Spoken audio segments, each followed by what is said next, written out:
Hi, DJ Tina here, host of HMTV Canada Easy. On the phone with me today is Brad True, CEO and founder of Cyclone Records. Hi Brad, welcome. Hi Tina, it's great to talk to you. Same. It's been a long time, since it last year. It has been, yeah, about a year I think. Yes. Cyclone Records just keeps getting better every time I check out the bands on your roster. Where are you finding these great bands? Well, for the most part, I just keep an eye on the industry, and I do this because I'm a fan of music, not necessarily what's going to make me the most money in the fastest way possible.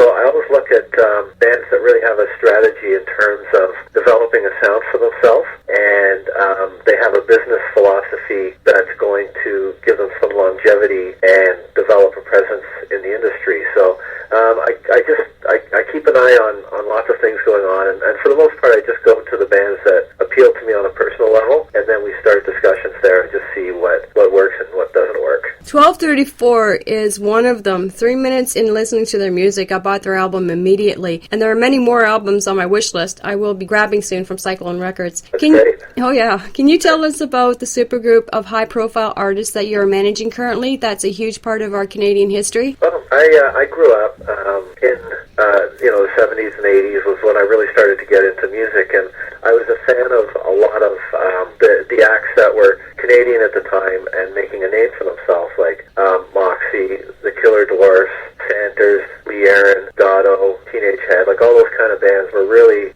doing what I wanted to be doing as a musician. So I had an opportunity earlier in 2008 to meet up with Earl Johnson from Moxie, and who I've been a fan of, since the 70s. And we started talking, and I've had this idea of putting together a bunch of these guys into one project, kind of give them sort of the next step of their careers, because they have really shaped the Canadian music scene, and by giving them sort of a new vehicle to get that music continued on, but in a contemporary sense, it seems that it's gonna work well for the musicians, but also for fans who are wondering, where are these guys? What have they done, over the past 20 years? So the band is currently it's Earl Johnson from Moxie, Russ Graham, lead singer for Killer Dwarfs, Rick Lazaroff, who's the bass player for Santers, and Morgan Evans, the drummer from Lee Aaron. And they've written about a dozen songs so far, and we're just going to be going into the studio between Christmas and New Year's to start recording what will become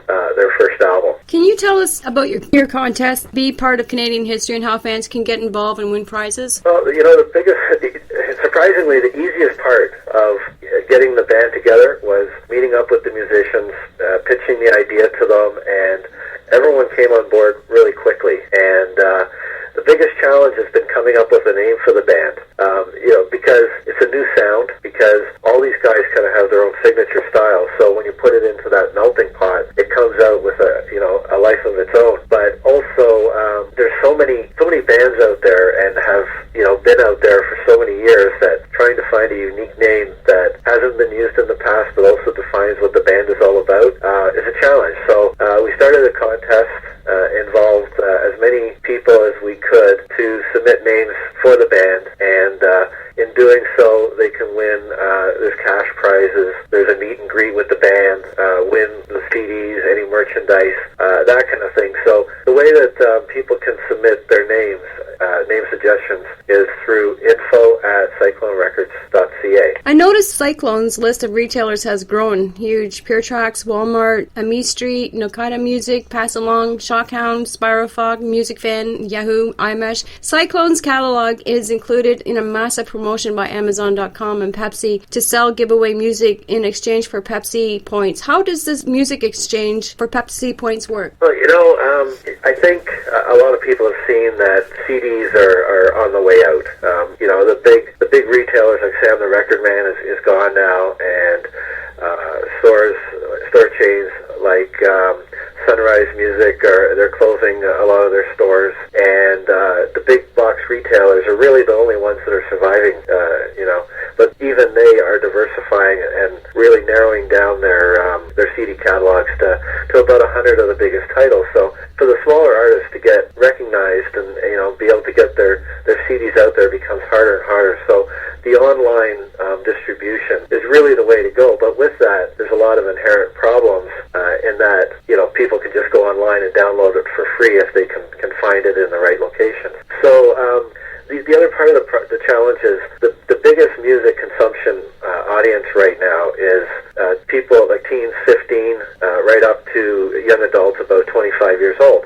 And they're the ones that are really embracing new music and being able to become, the fans and the street teamers of that music. But they have no means of obtaining it, especially if they have to buy it online through an e-store, if they have to download it through iTunes. You need a credit card. And that audience, although they are the ones that are really the most powerful consumers of music, they don't have the means of being able to get it. So the Pepsi Points promotion works really well because if you buy a bottle of Pepsi, there's a PIN number under the cap, and you take that PIN number, you enter it into PepsiPoints.ca, and it will you can build up your number of points and then use those to buy music through Amazon.com. So you just go to the Amazon.com site and you find any of the Cyclone music that you're looking for. There is a link there where you can click to say, spend your Pepsi points or whatever. And I think it's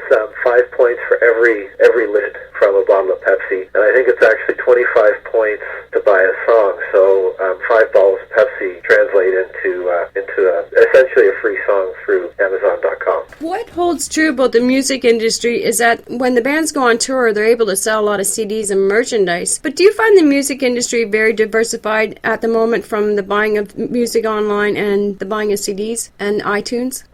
Like a mix? There is a mix right now because I think the industry is really in a transition.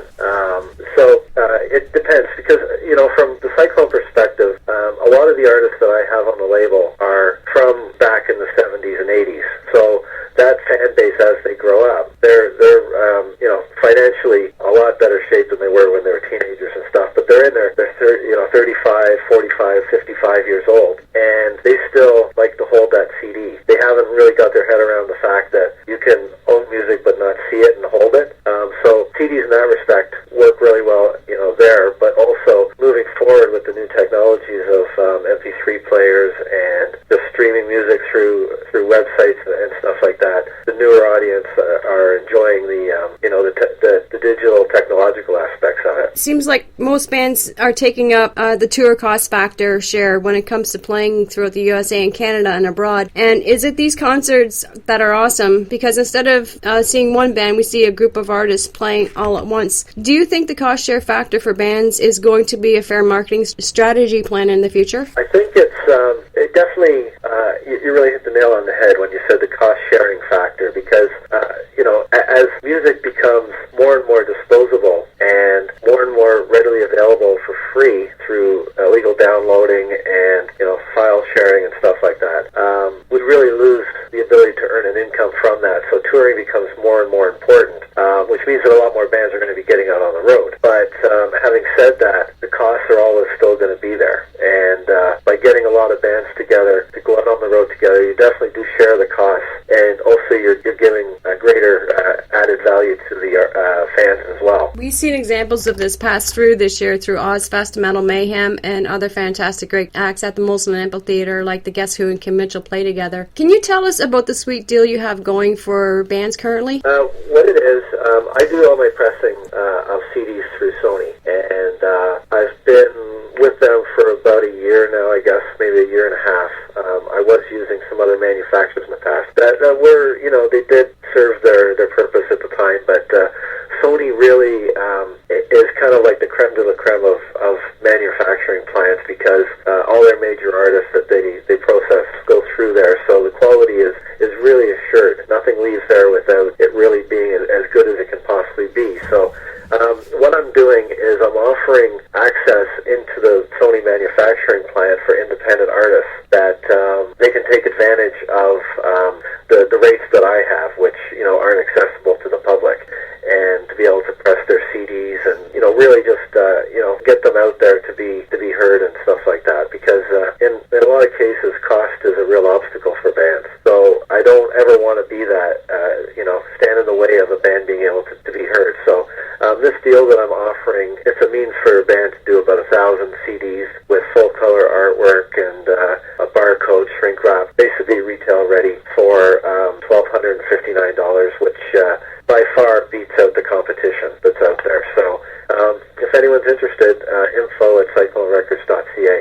have this deal going throughout the Christmas holidays? I will. I'll keep it going definitely until the new year, and by then I may extend it. I may offer something different because, like I said, I don't want to stand in the way of any bands being able to get their message out there. But at the same time, it's a way for me to sort of keep Cyclone Records chugging along and being able to provide all this great music, because the manufacturing that I do for other bands offsets the costs associated with promoting the bands that are on the label. Does Sony manufacture all of Cyclone Records CDs? Currently they do, yes. And I will be far into the future, I'm sure. In your opinion, what is a strategy or formula or advice for most bands to stay popular and competitive in the music industry today? I think they need to have a long-term vision. They need to look at it in terms of a business. So they should have a business plan, and not even necessarily, something very long and convoluted and corporate like you'd see in the business world, but at least to know that, they want to, say, be released in, 6 months or a year. But when that album comes out, a lot of bands will think, okay, well, we've done our album, we've got CDs in our hands, let's be famous. But that's not the case. Really, when you get the CD in your hand, the work only begins. It doesn't end. So the bands that have the long-term vision beyond that and know the steps that they're going to take long before they take them will really give them sort of a competitive edge. And also bands that do things like set up bank accounts so that when they generate money through shows, all the money goes back into reinvest into the business per se. That really gives them one more step that a lot of other bands aren't really doing. And the other thing too is with the internet, it's all about your image, because the internet really it evens out the playing field. So you've got thousands upon thousands of bands that have access to exactly the same things that you do. So how you take advantage of that opportunity will really make the difference between who rises to the top and who's just going to get lost in the shuffle. What are your thoughts on the underground music scene in Canada? Is it a mix of indie bands and metal? Which genre do you think is most popular? I think alternative rock seems to be Canada's new predominant genre, and so many things can fall into alternative rock. Like say 1234, you could consider them alternative rock, or a band like Creature Republic, who's on the Cyclone roster, could be as well.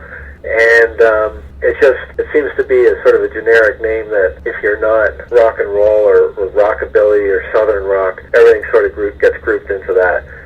Metal definitely will always be the underground music scene in Canada. In Western Canada, there's a very diverse and passionate metal scene, and same in Montreal. And you don't really hear a lot about it because it is so underground. So it's really hard to quantify just how big that music scene is. But I know through the metal bands that Cyclone Records has released, the fans are just phenomenal in terms of embracing and supporting and promoting the bands that they're fans of, like Caveat and Wormbox and Inner Surge. Do you still actively play the drums today? I do. I'm not doing it in a professional sense. Okay.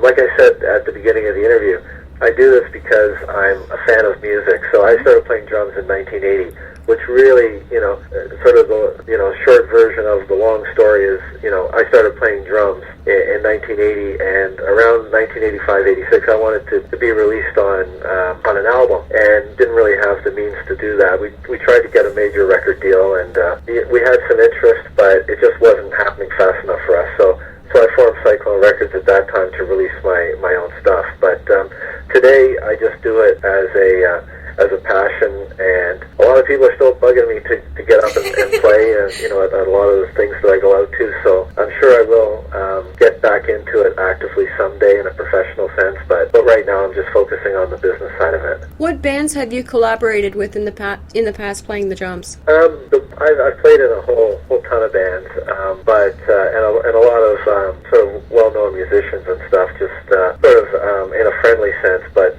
professionally, the band that really had a name for itself was called The Source, which was really big in the Toronto scene in the early to mid 80s.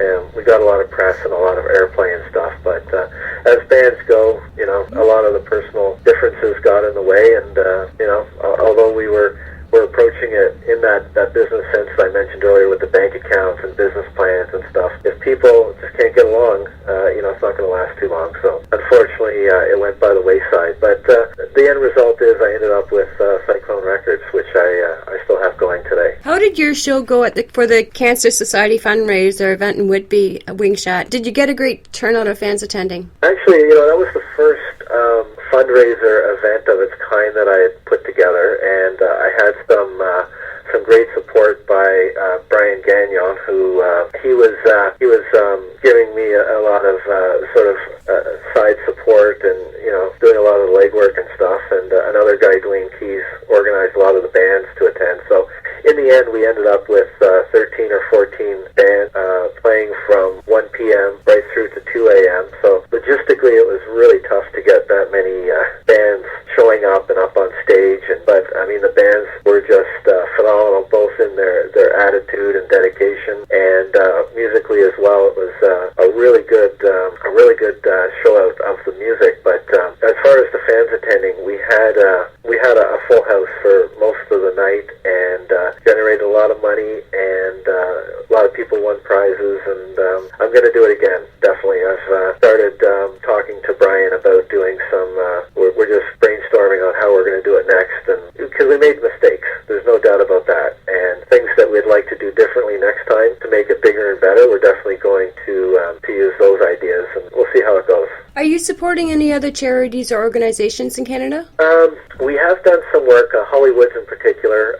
We did some fundraising efforts for leukemia for someone down in Buffalo, New York, and also for autism in Winnipeg. So we will donate items, to be sold off at or raffled off, silent auctions and that kind of thing at different charities. But the Cancer Society, I was diagnosed with cancer in February of this year. Oh wow! And but I caught it in time. I underwent a couple surgeries and stuff. So knock on wood, I'm cancer free. But it was hit me really close to home, of course. So it's an event that's near and dear to my heart that I wanted to give something back. And it's something that they say that cancer touches 1 out of 3 people, or that cancer really touches everyone, but 1 out of 3 people will eventually die because of cancer. So I don't know why more people aren't contributing and doing their part to try to raise money for research and stuff. So this was just my part of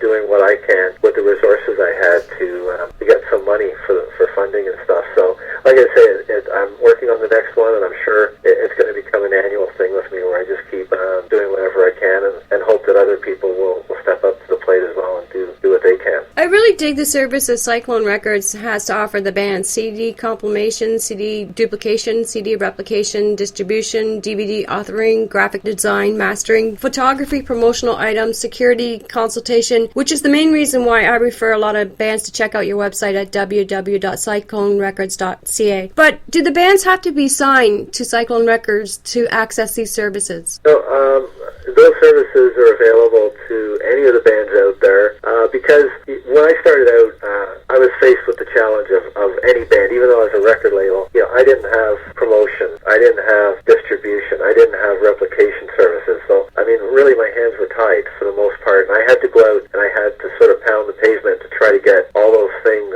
lined up for myself. So now that I have that available to me, I make that available to any of the bands out there that are interested and need those services. So definitely they can come my way, and we can talk about any of the things that you mentioned there.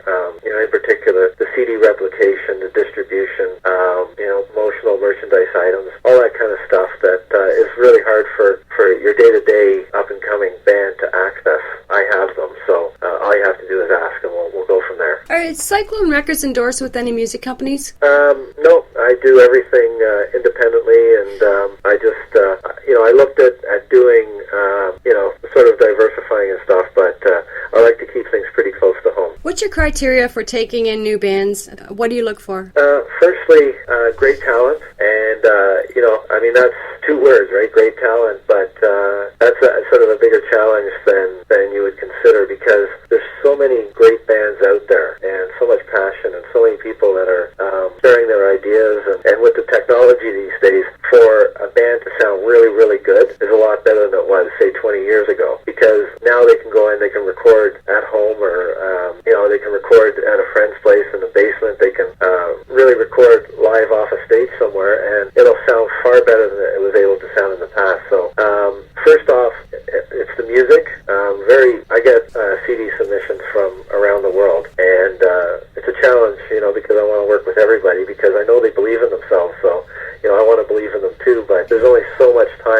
available, and I have to consider the other bands that I have on the label that really deserve my attention first. So, but looking forward, I'm always taking in new music. I'm always looking for the next big thing, and we'll see how that goes. We got into a little bit of the history about Cyclone Records, and I noticed the sweeping changes going on with Cyclone over the last year, which is awesome. But for anybody out there, if they'd like to see what we had talked about in our first interview, it can be viewed at www.cyclonerecords.hmtv.canada.com/hollywoods.html. Before we wrap up our interview, do you have any last words? I invite everybody to come by and check out the website, which you mentioned, www.cyclonerecords.ca. I can be reached personally at btrew@cyclonerecords.ca, and I love to talk to anybody who is interested in talking with me. So, I'm going to be around doing this for a very long time, and I know that there's lots of bands who are looking for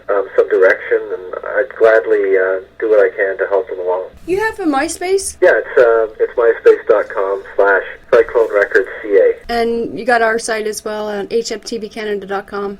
Yes. Any shout-outs? I'd like to just shout out to all the bands that have been very patient and have been contributing to your show as well. And I know that we've had a few in the past week or so, and we've got about another 6 or 7 to go. So definitely appreciate them spending their time to talk to you, and I appreciate everything that you're doing to help promote Cyclone through your show. And I know you've done some other stuff to get the word out to the right people. So thank you very much. Thank you, Brad, for this interview opportunity. I've known you 4 years on MySpace, but finally I get to talk to you. I know, it's been way too long, hasn't it? It has, I know. And I think I've seen you at some events like Timma and Metal Mayhem, if I'm not mistaken. I was at Timma, definitely. Metal Mayhem I wasn't. Okay. But, we definitely have to, arrange for a coffee someday. That's true, we do. Yeah, because like I say, it's a partnership, and nobody can do it on their own. So it's definitely great to have friends like you that are helping everyone out. Cyclone Records rocks my world, and I'm looking forward to the new releases coming out soon that are on my wish list currently. So I'm going to keep checking back at your website, www.cyclonerecords.ca, and grab those CDs that are on my wish list. There's lots of stuff coming out that I can't really talk about at the moment, but